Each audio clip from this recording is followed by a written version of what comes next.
in the field of diet and nutrition, let's analyze what does the Bible say. The Bible says in the book of Genesis, chapter number 1, verse number 29, that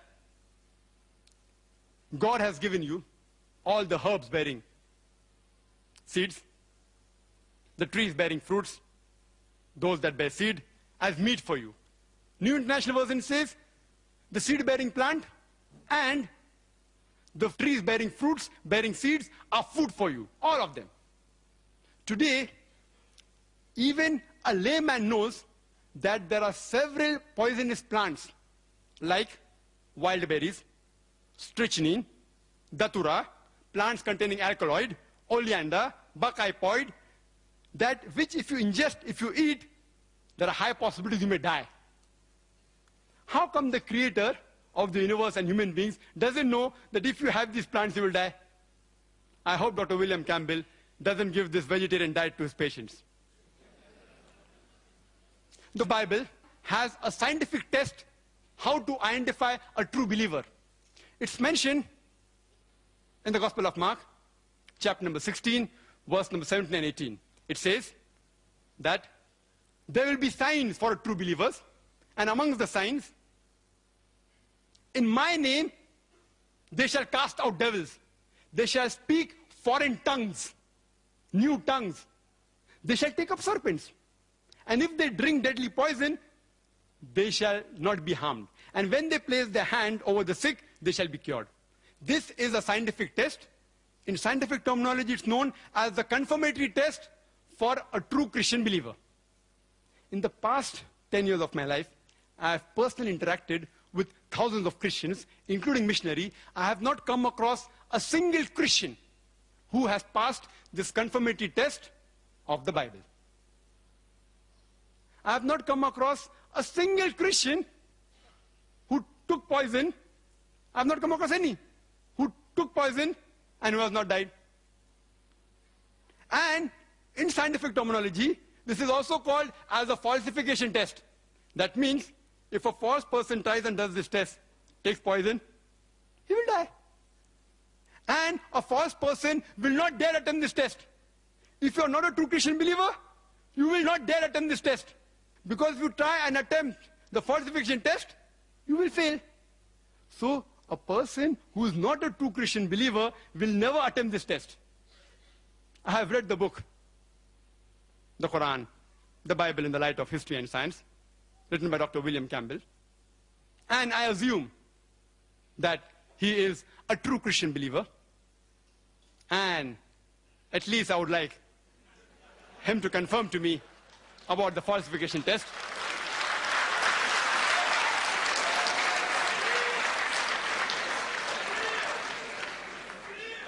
Please be rest assured. Please be rest assured. I will not ask Dr. William Campbell to have deadly poison because I don't want to jeopardize the debate. What I'll do, I will only ask him to speak in foreign tongues, in new languages. And as many of you may be aware, that India is a land which has more than 1,000 languages and dialects. Only thing I request him is to say these 3 words, 100 rupees, in the 17 official languages. There are only 17 official languages in India. And to make it easier for Dr. William Campbell, I have got a 100 rupee note. And this has all the 17 languages mentioned here. Besides English and Hindi, I will help him. I'll give him a beginning. 100 rupiah in Hindi. The remaining 15 languages are here. I request him to read. I know the test says they will speak foreign languages on their own, without help of reading. But I want to make the test easier. I want to see someone passing the test. I have not seen anyone. So if he can't say it on his own or from his memory, at least read it. I don't mind. I will accept it. And I request the chairperson to give it to Dr. William Campbell. He has his rebuttal. 15 languages, 100 rupiah, 3 words only. What does the Bible say regarding hydrology? Bible says in Genesis, chapter number 9, verse number 13 to 17, that after God, at the time of Noah, submerged the world by flood. And after the flood subsided, he said, I put up a rainbow in the sky as a promise to the humankind never to submerge the world again by water. To the unscientific person, it may be quite good. Oh, rainbow is a sign of Almighty God, never to submerge the world by flood again. But today we know very well that rainbow is due to the refraction of sunlight with rain or mist. Surely there may have been thousands of rainbows before the time of Noah, peace be upon him. To say it was not there before Noah's time, you have to assume that the law of refraction did not exist, which is unscientific. In the field of medicine, the Bible says, in the book of Leviticus, chapter number 14, verse number 49 to 53, it gives a novel way for disinfecting a house from plague of leprosy.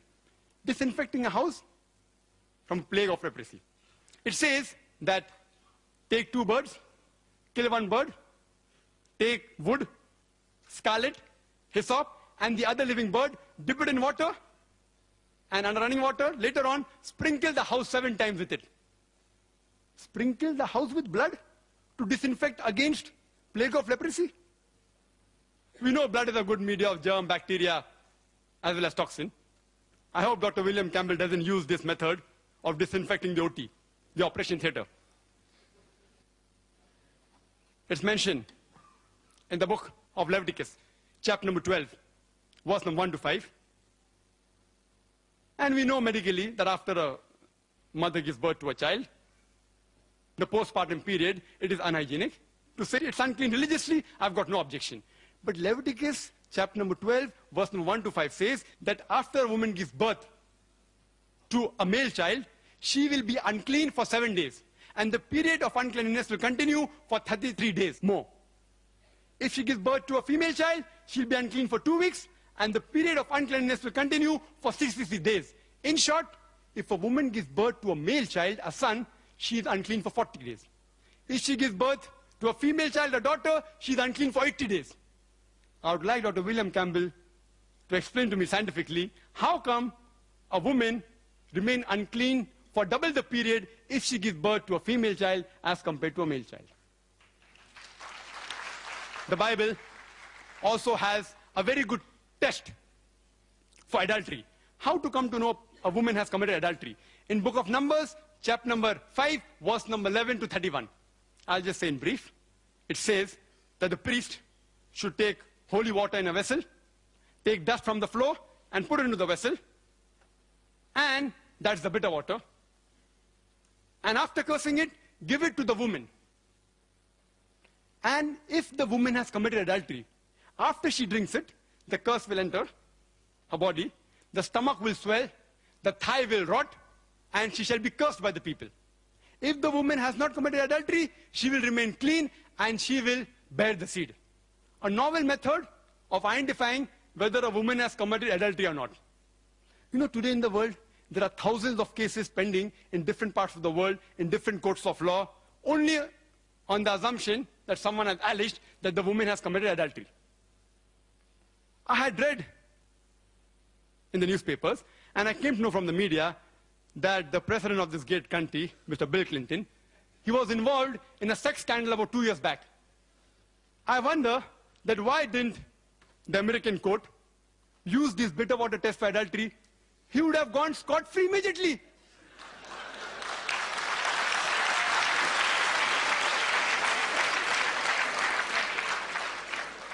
Why didn't the Christian missionaries of this great country, especially those who are in the medical field, like my respected Dr. William Campbell, use this bitter water test to bail out their president immediately?